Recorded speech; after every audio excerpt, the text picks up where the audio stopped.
Gaming can help relieve depression and anxiety by me, Brian Borges.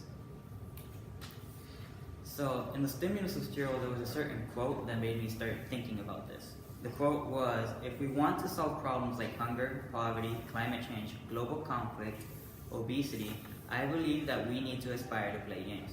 And this was quoted from Jane McGonigal, a game developer and advocate for playing games to help solve issues.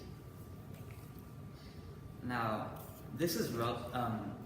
gaming can be used to solve depression is relevant because depression rates have been higher in today's society, and depression has also been linked to suicides. So if gaming can be used to solve depression, then we're saving lives as well. Also, regular treatment for depression hasn't been that great, with most people not being able to get treatment.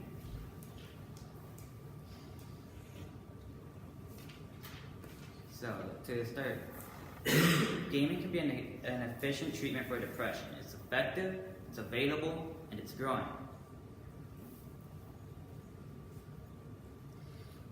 Gaming is the opposite of depression. Jane McGonigal states that reward pathways and the hippocampus are chronically understimulated when depressed. And video gaming is the literal neurological opposite.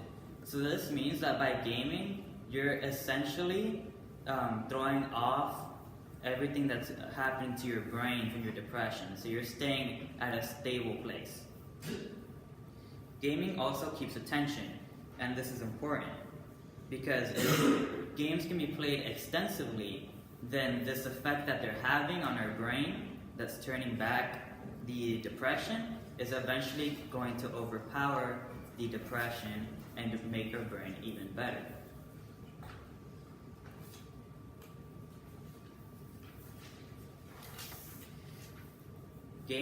The availability of gaming is also much greater than that of our current treatment methods, as it costs less.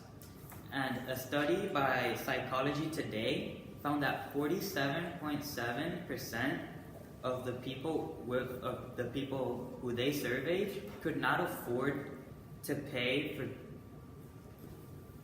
traditional depression treatment at rehabilitation centers and other sorts.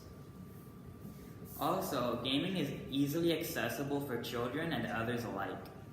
Maya Slavitz, a neuroscience journalist, states in her Time article, gaming can find and make it easier for children to get help.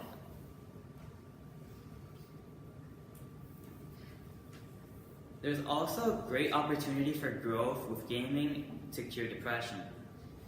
Games are dynamic to the players.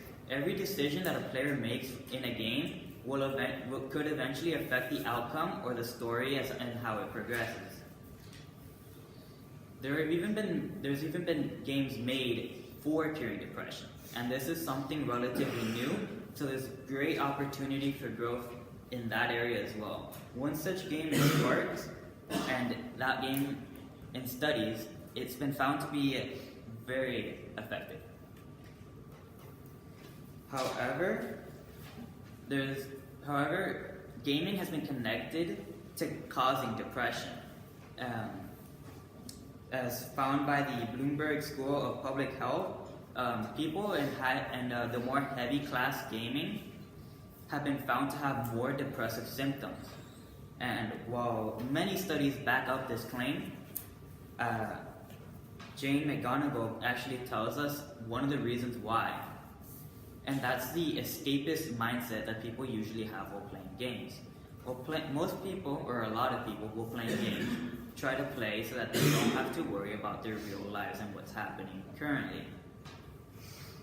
So they start to think that their real life doesn't matter, they push it back, they don't care, they just focus on the game. And eventually, as they keep on piling things up, this will only make their depression even worse, as they have more to deal with in less time. In resolution, we should develop games that are for treating depression. Games such as Sparks have been proven to be effective, and there's still more growth.